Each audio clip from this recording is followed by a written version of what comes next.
இல்ல மற்ற கட்சிகளோட திமுக வந்து இதை முழுமையா எதிர்க்கிறாங்க. இதற்கு என்ன காரணம்? ஏதாவது உள்நோக்கம் இருக்கா? எதுக்கு வந்து எதிர்க்கட்சி ஆளக்கூடிய மாநிலங்களில் மட்டும் எஸ்ஐஆர்? ஏன் எஸ்ஐஆர்? தமிழ்நாட்டில் வர இருக்கும் ஆபத்தின் ட்ரெய்லர் தான் பீகாரின் எஸ்ஐஆர். இது வந்து 4 பக்க ரிப்போர்ட். திமுக ஓட்டு போடக்கூடிய 20 லட்சம் பேர் நீக்கிட்டான். எஸ்சி எஸ்டி மக்கள், இஸ்லாமியர்கள், கிறிஸ்தவர்கள் இவங்களை நீக்கியாச்சு. 20 லட்சம் பேர் நீக்கியாச்சு. வெளிமாநில தொழிலாளர்களில் ஒரு 40 லட்சம் பேரை சேர்த்துட்டான். என்ன பண்ணுவீங்க? எலெக்ஷன் ரிசல்ட்டை பிஜேபிக்கு ஆதரவான ரிசல்ட்டாக மாற்றுவதற்கு இந்த பிஜேபி இந்த வழக்கமான நடைமுறையை கையாளுகிறது. இப்போ இந்த எஸ்ஐஆரோட நோக்கமே வந்து பிஜேபி வயசுல நம்ம பார்த்தோம் அப்படின்னா முஸ்லீம்ஸ் கிறிஸ்டியன்ஸ் வாக்குகள் எல்லாமே நீக்கணும். முஸ்லீம்கள், கிறிஸ்தவர்கள், சிறுபான்மையினர்கள், தலித்துகள். தேர்தல் ஆணையமே வந்து ஜனநாயகமா வந்து அவங்க செயல்படலை அப்படின்னா அப்புறம் எதுக்கு தேர்தல்? அதான் சொல்றேன், ஜனநாயகத்தை மீறக்கூடிய லெவல்ல பிஜேபியுடைய அடிமையாக தேர்தல் ஆணையம் செயல்படும் பொழுது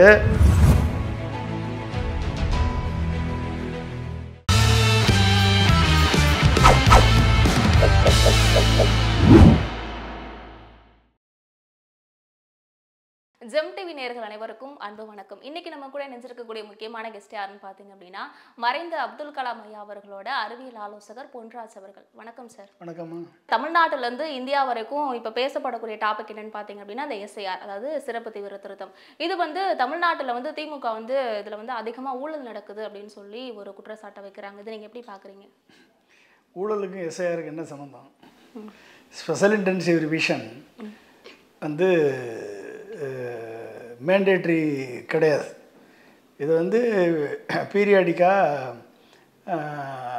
தேர்தல் கமிஷன் வந்து பண்ணணும் அப்படின்னா கிட்டத்தட்ட 1952 பண்ணது. அதுக்கப்புறம் 2002 2005 வரைக்கும் பண்ண எஸ்ஐஆர். அதுக்கப்புறம் இவ்வளோ நாளாக பண்ணலை. எப்படி சென்சஸ் எடுக்கிறாங்களோ அது மாதிரி ஒரு 10 ஆண்டுகளுக்கு ஒரு முறை எஸ்ஐஆர் பண்ணலாம், இல்லை ஒரு 20 ஆண்டுகளுக்கு ஒரு முறையாவது எஸ்ஐஆர் பண்ணணும். ஆனால் இது வந்து அந்த ரூல்ஸ் அண்ட் ரெகுலேஷன்ஸில் என்ன சொல்லியிருக்கு அப்படின்னா இது லாங் டேர்ம் ப்ராசஸ். டீட்டெயிலாக வந்து ஒரு வாக்காளரை பற்றி, அவங்க இருப்பிடம், அவங்களுடைய வேறு ஏதாவது இடம் பெயர்ந்திருந்தா, இல்லை அவர்கள் வந்து இறந்து விட்டால், இப்படி பல்வேறு காரணங்களின் காரணமாக அதை அப்டேட் பண்ணுறாங்க.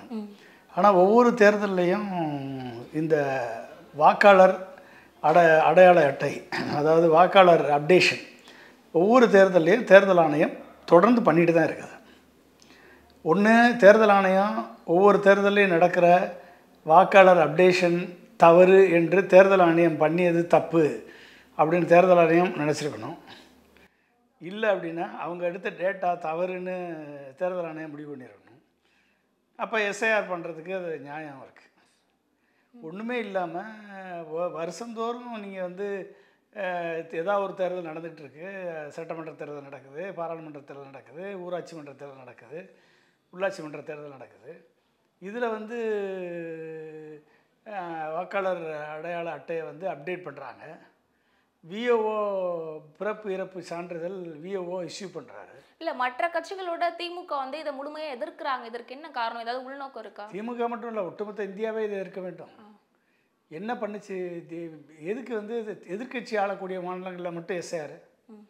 ஏன் எஸ்ஐஆர் பண்ணணும்? இப்போ எலெக்ஷன் கமிஷன் என்ன சொல்லிச்சு? பிஜேபி வைக்கக்கூடிய வாதங்களுக்கு ஆதரவாக எலெக்ஷன் கமிஷன் செயல்பட்டது. பிஜேபி என்ன வாதம் வைக்கிறாங்க? பீகார் போன்ற மாநிலங்களில்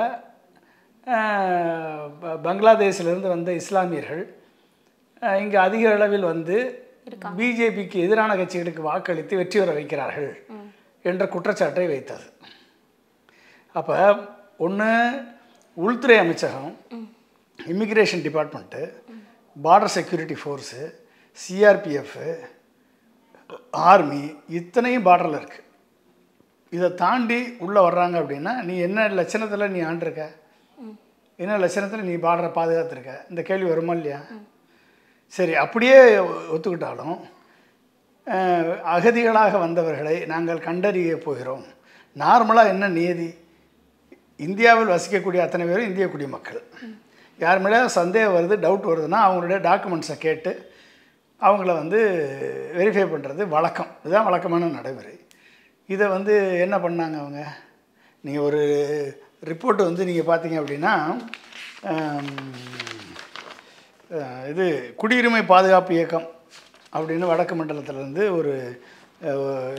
ஒரு நோட்டீஸ் ஒன்று போட்டிருக்காங்க. தமிழ்நாட்டில் வர இருக்கும் ஆபத்தின் ட்ரெய்லர் தான் பீகாரின் எஸ்ஐஆர். இது வந்து 4 பக்க ரிப்போர்ட். இது வந்து ஒட்டுமொத்தமாக இந்திய ஒற்றுமை இயக்கத்தின் சார்பாக யோகேந்திர யாதவ் தலைமையில் உள்ள குழுவினருடைய ரிசர்ச்சில் வெளிக்கொண்டு வந்த ரிப்போர்ட். இந்த ரிப்போர்ட்டில் என்ன சொல்கிறாங்க அப்படின்னா, கிட்டத்தட்ட பீகார், அஸ்ஸாம், ஜார்க்கண்ட் போன்ற மாநிலங்களில் வந்து இந்த இப்படிப்பட்ட வெளிநாட்டில் இருக்கக்கூடிய முஸ்லீம்கள் உள்ள வந்து அவர்கள் வந்து பிஜேபிக்கு எதிராக வாக்களிக்கிறார் என்று பொய் பிரச்சாரம் செய்தார்கள். இதற்கு ஆதரவாக களமிறங்கியது எலெக்ஷன் கமிஷன். பிஜேபிக்கு ஆதரவாக எலெக்ஷன் கமிஷன் களமிறங்கியது. இந்த களமிறங்கிய என்ன பண்ணியிருக்காங்க அப்படின்னா, கிட்டத்தட்ட 2024 நாடாளுமன்ற தேர்தலில் தேர்தல் ஆணையம் வந்து பீகாரில் ஊடுருவி இருப்பதாக சொல்லப்பட்டவர்களின் எண்ணிக்கை 5570 பேர் தேர்தல் ஆணையம் சொன்னது. இவங்கெல்லாம் ஊடுருவல்காரர்கள் என்று தேர்தல் ஆணையம் சொன்னது. என்ன, யார் சொன்னது? பிஜேபி சொன்னதுக்கு தேர்தல் ஆணையம் கொடுத்த ரெஸ்பான்ஸ். மற்ற யார் என்ன கம்ப்ளைண்ட் பண்ணாலும் தேர்தல் ஆணையம் ஒரு பதில் சொல்லாது. ஆனால் பிஜேபி சொன்ன குற்றச்சாட்டுக்கு தேர்தல் ஆணையம் அதுக்கு ஒத்துது. அதே போல் தமிழ்நாட்டில் கிட்டத்தட்ட 8 கோடி பேர் இருக்கிறாங்க. அதில் வந்து 6.5 கோடிக்கும் மேலே வந்து வாக்காளர்களோட தகுதி இருக்குன்னு சொல்கிறாங்க. அப்படி பார்த்தோன்னா தமிழ்நாட்டில் பொறுத்த வரைக்கும் பிஜேபியோட ஆதரவு அப்படின்றது ரொம்பவே கம்மி தான். அப்போ டிஎம்கே என்ன சொல்கிறாங்க அப்படின்னா, இந்த எஸ்ஐஆர் மூலமாக பிஜேபியோட வாக்குகள் அனைத்தும் நீக்கப்படும் அப்படின்னு சொல்கிறாங்க. அப்போ கிட்டத்தட்ட அவர் சொல்கிற டிஎம்கே கருத்து வச்சு பார்த்தோம் அப்படின்னா கிட்டத்தட்ட பல கோடி வாக்குகள் வந்து சித்தரப்படும் அப்படின்ற ஒரு மீனிங்கில் தான் எடுத்து. இல்லை, பீகார் எப்படி பங்களாதேஷிலிருந்து வந்தவர்கள் அகதிகள் என்று சொல்லி இவர்கள் முத்திரை குத்தினார்களோ, அதுபோல் தமிழ்நாட்டில் பீகார், உத்தரப்பிரதேசம் போன்ற வட மாநிலங்களிலிருந்து வந்த மைக்ரண்ட் லேபர்ஸ் 10 வருஷமாக இருக்கவன் அவனுக்கு ஓட்டுரிமை கொடுக்கலாம், ஒன்றும் பிரச்சனை இல்லை. ஆனால் 1 வருஷம் வந்துட்டு 6 மாதம் வேலை பார்த்துட்டு திரும்பி போயிட்டு மைக்ரண்ட் லேபராக இருக்கக்கூடியவங்க அத்தனை பேரையுமே தமிழகத்திலே வாக்காளர்களாக சேர்த்து எலெக்ஷன் ரிசல்ட்டை பிஜேபிக்கு ஆதரவான ரிசல்ட்டாக மாற்றுவதற்கு இந்த பிஜேபி இந்த வழக்கமான நடைமுறையை கையாளுகிறது. பீகாரில் நடைபெற்ற நடைமுறையை கையாளுகிறது. பீகாரில் என்ன பண்ணுச்சு அப்படின்னு பார்த்தீங்கன்னாலே நீங்கள் ஷாக்கிங்காக இருக்கும். என்ன பண்ணுச்சு அப்படின்னா, இவங்க வந்து ஜூன் 24லேருந்து எஸ்ஐஆர் வந்து ஸ்பெஷல் இன்டென்சிவ் ரிவிஷன் இவங்க பிளான் பண்ணாங்க. ஜூன் 25லேருந்து ஜூலை 25க்குள்ளே ஒரே மாதம் ஃபார்ம் 6I பூர்த்தி கொடுக்கணும், 6 பூர்த்தி பண்ணி கொடுக்கணும்னு சொல்லி 11 ஆவணங்கள் கொடுத்தான். அந்த 11 ஆவணங்களில் ஆதாரம் இல்லை. அதுக்கப்புறம் ராகுல் காந்தி, யோகேந்திர யாதவ் இவங்கெல்லாம் போராடி வெளிச்சத்துக்கு கொண்டு வந்து சுப்ரீம் கோர்ட்டில் வழக்கு போட்டு சுப்ரீம் கோர்ட் சொன்னதின்படியில் 12வது ஆவணமாக நீங்கள் ஆதாரம் கொடுத்தாலும் இந்த 11 ஆவணங்களில் ஒரு ஆவணத்தை கொடுத்தா தான் 12வது ஆவணமாக கொடுக்கக்கூடிய ஆதாரை நாங்கள் ஏற்றுக்கொள்வோம்ன்றான். இந்த ஆதாரம் வச்சு தான் மற்ற ஆவணங்கள்லாம் வாங்கியிருக்கான். அப்போ எந்த அளவிற்கு வந்து எலெக்ஷன் கமிஷன் வந்து பிஜேபிக்கு ஆதரவாக ஓட்டை எலிமினேட் பண்ணுறதுக்கு செயல்பட்டது என்பது இதுலேருந்தே தெரியும். அதே போல் பீகாரில் நடந்த மாதிரி தமிழ்நாட்டிலையும் நடக்கும். நீங்கள் வேற பீகாரில் என்ன நடந்துச்சுன்றதை சொல்கிறேன், நீங்கள் பாருங்கள். ஸோ தட் நீங்கள் தமிழ்நாட்டில் எப்படி நடக்க போகுதுன்றதை நீங்கள் திங்க் பண்ணிக்கலாம். இந்த ரிசர்ச் ரிப்போர்ட் வந்து என்ன சொல்லுது அப்படின்னா, கிட்டத்தட்ட பீகாருடைய வாக்காளர் எண்ணிக்கை 7,89,00,000. இதில் அதாவது 2020 ஜூன் 24 வரைக்கும் 7,89,00,000 பேர். ஃபஸ்ட்டு ஆகஸ்ட் 1 இந்த எஸ்ஐஆர் சமர்ப்பித்த உடனே, எஸ்ஐஆர் இந்த ஜூன் 25 ஜூலை 25 வரைக்கும் எடுத்த பிறகு ஆகஸ்ட் 1 வரைவு வாக்காளர் பட்டியல், டிராஃப்ட் பட்டியல் போடுறான். அதில் 65 லட்சம் பேரை நீக்கிட்டான். 65 லட்சம் பேரை நீக்கி 7,24 லட்சம் பேர் மட்டும்தான் இருந்துச்சு. அதுக்கப்புறம் இதுக்கு என்ன காரணம், எப்போ யாரை நீக்கப்பட்டிருக்கான், எப்படி நீக்கினா, அதுக்கு எந்த விதமான இது கிடையாது. ஓகே, தேர்தல் ஆணையம் இறுதி பட்டியல். அதுக்கப்புறம் 65 லட்சம் நீக்கிட்டான்னு பெரிய பிரச்சனையாகி ராகுல் காந்தி போராட்டம் பண்ணி இங்கேருந்து திமுக தலைவர் மு.க. ஸ்டாலின் அவர்கள் அங்கே போய் போராட்டத்தில் கலந்துக்கிட்டு இப்படி பல்வேறு இது நடந்த பிறகு செப்டம்பர் 30 2025 செப்டம்பர் 30 இறுதி பட்டியலை தேர்தல் ஆணையம் போடுது. ஜூன் டு ஜூலை எஸ்ஐஆர் நடக்குது. ஆகஸ்ட் 1 65 லட்சம் பேர் நீக்கிறாங்க. செப்டம்பர் 30 கிட்டத்தட்ட 45 லட்சம் பேரை நீக்கி 65 45 குறைஞ்சிருக்கு. 7,42 லட்சம் பேர் வாக்காளர்னு முடிவு பண்ணுறான். அதில் மேலும் 3.66 லட்சம் பேர் நீக்கப்படும். அதில் இன்னும் 3.66 லட்சம் பேர் நீக்கப்படும் சொல்கிறான். புதிதாக படிவம் கொடுத்து 21,53,000 பேர் சேர்க்கப்பட்டிருக்கான். 21,53,000 பேர் புதுசாக சேர்க்கப்பட்டிருக்கான். இதுக்கு எல்லா கேள்விகளுக்கும் விடையே கிடையாது. Booth level officer, booth level agent எப்படி நீக்கினா எப்படி சேர்த்தான்றதுக்கு நாங்கள் செப்டம்பர் 23 ஒரு டெமான்ஸ்ட்ரேஷன் காமிச்சோம். அந்த டெமான்ஸ்ட்ரேஷன் செப்டம்பர் 22 வரைக்கும் உங்கள் வாக்காளர் அடையாளத்தை நான் திருட முடியும். ஏன், நான் போய் லாகின் பண்ணி உங்கள் ஐடியை, ஓட்டர் ஐடியை கொடுத்து நான் வந்து லாகின் பண்ணி உள்ளே போயிட்டு அதில் இருக்கக்கூடிய உங்கள் ஃபோன் நம்பரை மாற்றிட்டு என் ஃபோன் நம்பரை போட்டு நான் வந்து அதை சேவ் பண்ணிட்டேன்னா அந்த தொகுதியில் நான் எந்த தொகுதியில் இருக்கணும் அந்த தொகுதியில் யாரை வேணாலும் நீக்குவதற்கு ஃபார்ம் 7 ஃபுல்லாக பண்ணி கொடுக்கலாம். டெலிஷனுக்கு ஃபார்ம் 7 ஃபுல்லாக பண்ணி கொடுக்கலாம். இது ஓப்பனாக இருந்தது. செப்டம்பர் 22 வரைக்கும் இருந்தது. இதை நாங்கள் ஃபுல்லாக கேப்சர் பண்ணி தமிழ்நாடு யூத் காங்கிரஸும் இந்திய ஜனநாயக மீட்பு இயக்கமும் சேர்ந்து இதை கேப்சர் பண்ணி டெமான்ஸ்ட்ரேஷன் 23 காமிச்சோம். செப்டம்பர் 23 ப்ரெஸ் மீட்டில் காமிச்சோம். ஆனால் 23 என்ன பண்ணிட்டான் அப்படின்னா 22 நைட்டு அதில் ஆதாரம் இணைச்சி லாகின் பண்ண முடியாமல் மாற்றுறான். அப்போ 22 வரைக்கும் இட் வாஸ் ஓப்பன். இவன் செப்டம்பர் 30 இவன் வந்து டிராஃப்ட் ரிலீஸ் பண்ணுறான். புரிஞ்சிட்டிங்களா? இப்போ இந்த செப்டம்பர் 1 வரை சேர்க்கப்பட்டவர்கள், புதிய வாக்காளர்கள் சேர்ப்பதற்கு இறுதி நாளான செப்டம்பர் 1 வரை சேர்க்கப்பட்டவர்கள் வந்து 16,93,000 பேர், 93,000 பேர், 16,93,000 பேர். செப்டம்பர் 30 இறுதிப்பட்டியலில் புதிதாக சேர்க்கப்பட்ட தேர்தலான அறிவிக்கிறது வந்து 21,53,000 பேர். செப்டம்பர் 1 செப்டம்பர் 30 கிட்டத்தட்ட 4.63 லட்சம் பேர் எவ்வாறு சேர்க்கப்பட்டனர் தெரியாது. ஒரு மாதத்தில் 4 லட்சம் பேர் சேர்க்குறாங்க. எப்படி சேர்த்தாங்க தெரியாது. எப்படி சேர்த்தாங்க இந்த டீட்டெயிலெலாம் என்னென்னா, பீகார் வாக்காளரில் 16.9% இஸ்லாமியர்கள். ஆனால் முதலில் நீக்கப்பட்ட 65 லட்சம் பேரில் பீகாரில் மொத்தமாகவே இருக்கக்கூடிய இஸ்லாமியர்கள் வந்து 16.9%. நீக்கப்பட்ட 65 லட்சம் பேரில் 24.7% இஸ்லாமியர்கள் நீக்கப்பட்டிருக்கிறார்கள். பேரை மட்டும் வச்சு தான் சொல்ல முடியும். வாக்காளர்களில் 16.9% வந்து இஸ்லாமியர்கள். இதில் முதல்ல நீக்கப்பட்ட 65 லட்சம் பேரில் 24.7% இஸ்லாமியர்கள் நீக்கியிருக்கான் பேரை வச்சு. எப்படி சென்ட்ரலைஸ்டில் இருந்து யாராவனாலும் ஆப்ரேட் பண்ணி உத்தரப்பிரதேசத்துலேருந்து, ராஜஸ்தான்லேருந்து கம்ப்யூட்டர் சென்டரில், சிஎஸ்சி சென்டரில் 80 ரூபா கொடுத்து ஆப்ரேட் பண்ணி கிட்டத்தட்ட 24.7% இஸ்லாமியரை நீக்கிட்டான்.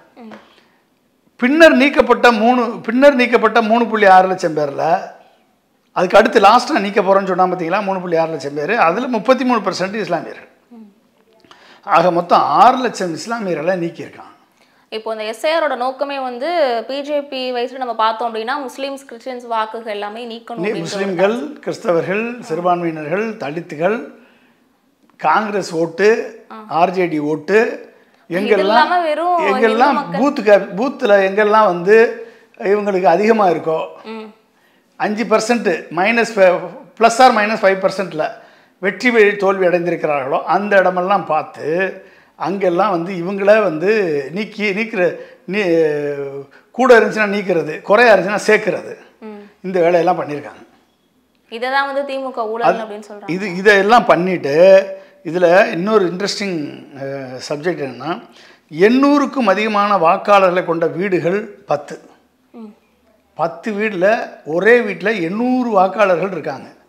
இது மாதிரி 10 வீடு, ஏதாவது ஒரு வீடை காமிக்க முடியுமா எலெக்ஷன் கமிஷனால்? 10 வீடு சேர்த்துருக்காங்க. அதில் இப்போ சேர்த்தவன் யார்? Election commission.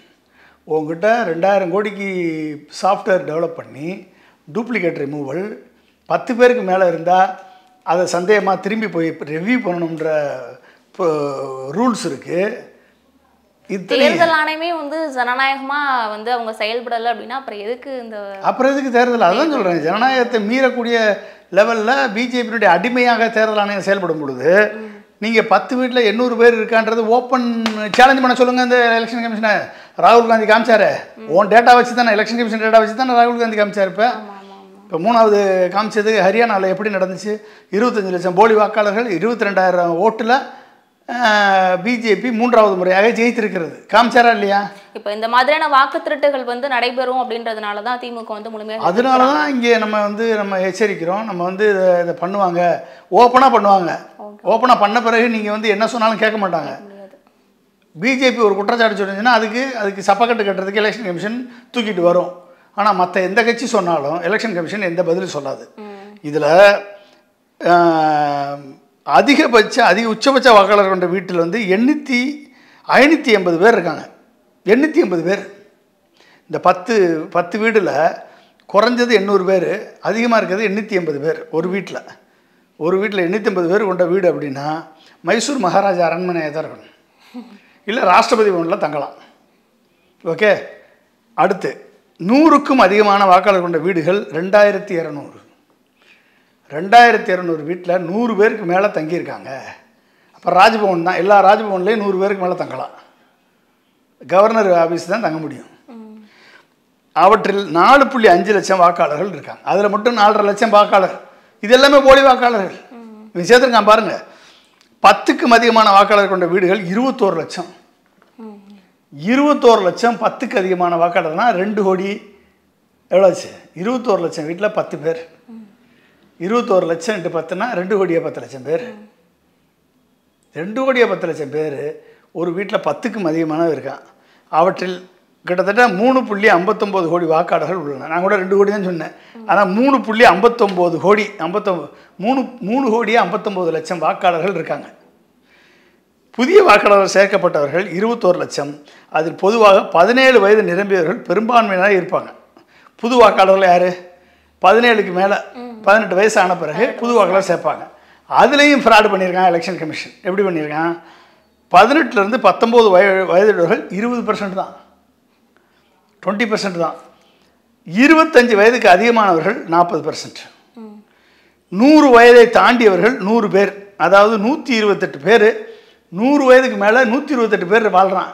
கின்னஸ் ரெக்கார்ட்லேயே கிடையாது, ஆனால் எலெக்ஷன் கமிஷன் ரெக்கார்டில் இருக்குது.